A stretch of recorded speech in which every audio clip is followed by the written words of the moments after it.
it is sort of this uniquely American moment that we have a violent act with a gun, with a person who's clearly deranged. Then there's the partisan finger pointing.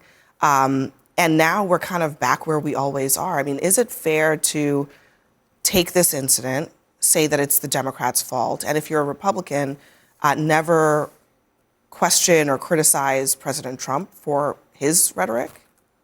Abby, I think that political rhetoric has gotten too coarse across the board. I think that today in America, I think there's just simply too much vitriol that's exchanged. But I do think it's reality that there's been 3 assassination attempts on this president's life in the last 2 years. And I think that there has been a heightened amount of rhetoric that's been coming out of the left in recent days. And so I think it is appropriate for us to ask everybody to begin to bring the coarseness down. Look, I certainly agree with Mark on this, but we also have to keep in mind that the President of the United States has been using very divisive rhetoric for a long time. But I'm hoping that we can have a reset here. I mean, it is bad on both sides. Everyone needs to chill and realize that there is more that unites us in this country than divides us. I was very happy to see President Trump on Saturday evening when he gave a press conference strike a very conciliatory tone.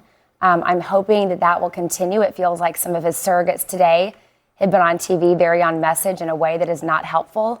But both sides just need to come together and realize the more divisive rhetoric that comes out of the left and the right, the more people are going to be in danger. But it's not just rhetoric, it's actually policies. We have a president who likes conspicuous cruelty. We saw it in how ICE was operating on the streets. It is why he wants to bring back Alcatraz. It is why he wants to bring back firing squads. It is why he was delighted with his visit to Alligator Alcatraz. And in fact, when a reporter asked him before he traveled to Florida, what that was the point to make sure that if they tried to get away, that they would be eaten by alligators. He says, we're going to teach them how to run. And they better not run in a straight line. They better run like this. That conspicuous cruelty and wanting to see that, and in his first administration saying that he wanted police officers to rough up people that they arrested before they even got into jail, got a trial, that lust for that is a whole other thing. We can't keep saying like, oh, it's just because people are talking. There are things that are happening that we are seeing, and that is a real thing, and that is contributing to a negative environment in this country. Is it a both and? I mean, I think they're making the point. There is a lot of violence right now, but it is also true that President Trump is the most powerful megaphone, not to mention person, in this country. And he himself has a very long history of violent rhetoric. Maximum warfare everywhere, all the time. That was said before and after the last person that just tried to kill Donald Trump. We're going to have more people try to kill Donald Trump if we don't stop. I just started talking about this. You're okay. I'm quoting Hakeem Jeffries, the leader of the Democratic Party. Let me actually play Hakeem Jeffries in context. Just listen to this.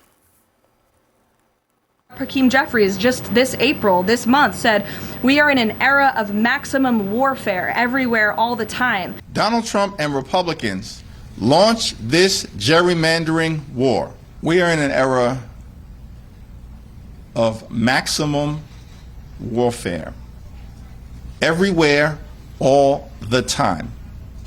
And we're going to keep the pressure on Republicans in every single state in the union to ensure at the end of the day that there is a fair national map. Governor Josh Shapiro said heads need to roll within the administration. People have been disappeared in the community. American civil rights have been violated. None of this is acceptable. Heads do need to roll, certainly within the administration. So the reason I stopped you is because there's a difference between using an idiom and a figure of speech and calling for violence. Any person who understands the English language knows that.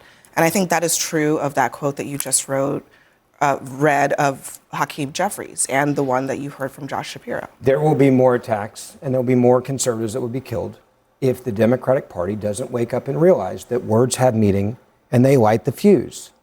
It has happened to too many people, including Charlie Kirk, a friend of mine. You can't sit here and have Joe Biden say that Donald Trump, quote, is a clear and present danger to democracy, and then have surrogates back there. True? I mean, but he is. The American people don't believe that. They elected him again. You believe it? I don't believe he's a clear and present danger to this country. I think he's a savior for this country. I absolutely do. I believe that you do. And I believe that a lot of Americans do, too. But I think... And calling something what it is not an incitement to violence. It is for the people trying to kill Donald Trump. No. In the manifesto, it said that is why they were trying to kill Donald Trump. Read their words and their manifestos. They will tell you it is because of what you're saying. It is a very easy thing for me to say that a violent person behaving violently is wrong. It is a very easy thing. But I'll give them the... I'm sorry, I'll finish. And it is a very easy thing for me to say that political violence does not belong in our politics, and it is a sign of an unhealthy democracy. But I will never take lessons in civility from this president and this White House when they have engaged in the very same thing. Attack and try to kill the president. And conservatives did not want to connect Donald Trump's rhetoric to Charlottesville. They did not. No, it was Southern Poverty Law Center that paid for that violence. By the way, we learned that last week. I could agree with you. That was Southern Poverty Law Center. They did not want to connect him to January 6th and his rhetoric and all the things that he said around January 6th to that violence. They did not get upset with him when he pardoned all of the January 6th rioters. They did not. Therefore, it is justifiable in America to go kill the president of the United States of America. What I'm trying to say that you understand is that hypocrisy does not feel good to Americans, and they reject it. I go back to court Let me just say, Ben, nobody here has justified the attempts against President Trump's life or anybody's life. There's new polling data that's out that say that there's about 20% of young Democrats in this country that think political violence is acceptable. Could that be because we have normalized demonizing the sitting president of the United States of America and calling him Adolf Hitler, or saying he's a threat to democracy, or saying that he's an evil man, J.D. Vance called him Adolf Hitler. Again, I go back. Did he take it back? Did he take it back? Yes, and he got something out of it. Oh wait, the guy's not Adolf Hitler. He got something out of it. Like him. He works for them. If I had a payoff out of it, I would take it back This is why they will never stop trying to kill Donald Trump, because there is no bullet that can be shot at him that somehow is not justified by the left saying, well, somehow it's Donald Trump's fault. Well, look, he's the one that said things in the past.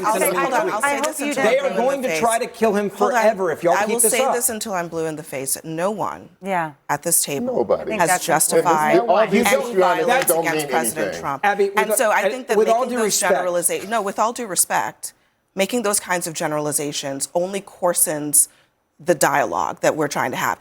And look, if your argument is that if your argument is that the totality of the circumstances are simply what is being said about Donald Trump, that Donald Trump is a threat to democracy, whatever. Let me just play this. This is Caroline Leavitt. She's accusing Democrats of what you're accusing them of, and then listen to the rest of this. Senator Elizabeth Warren, President Trump is making the country look like a, quote, fascist state. Senator Adam Schiff saying President Trump using a dictator playbook. Senator Ed Markey calling President Trump a dictator, saying that this administration's actions are authoritarianism on steroids. We're living in a fascist state. It all comes out of the White House. Crooked Joe Biden, the worst president in the history of our country. Is a radical left Marxist, communist, fascist. She's a Marxist. She's a fascist. Comrade Kamala Harris. So look, the point is that it's not that Donald Trump is responsible for violence against those people. The point is that it's not enough to explain the moment that we are in. It's just, did he call her a fascist? Did she call him a fascist? Because that is happening on both sides of the debate. There is more that is contributing to where we are as a country, and it is bad. It is unquestionably bad. And if we fail to actually address the root causes, we are going nowhere. We're not resolving this. Say this. So if we want to bring the country together, since Donald Trump was actually shot, has he toned down his rhetoric or has he raised the rhetoric? It has been It is definitely toned down from 2016 to 2020. It has been 48 hours. No, I said the first time when he was shot in the ear. Has his rhetoric gone up or down? All right. I agree with you. In 16, 17, 18, 19, and 20, he was way more in your face. You look at a guy that was shot at again the other night, and he went much calmer. Look, much calmer. And yet you still say, well, this is somehow Donald Trump's fault. We have more to on this topic because there's more on this topic, but to answer your question, has Donald Trump's behavior changed? What should you have said the other night differently? This is to Juliet's point. It's not any one particular moment. It is the totality of circumstances. Maybe if we could just sort of switch the conversation, just look going forward. And does anyone at this table believe that Trump can lead, because he is the leader of the United States, towards a less violent rhetoric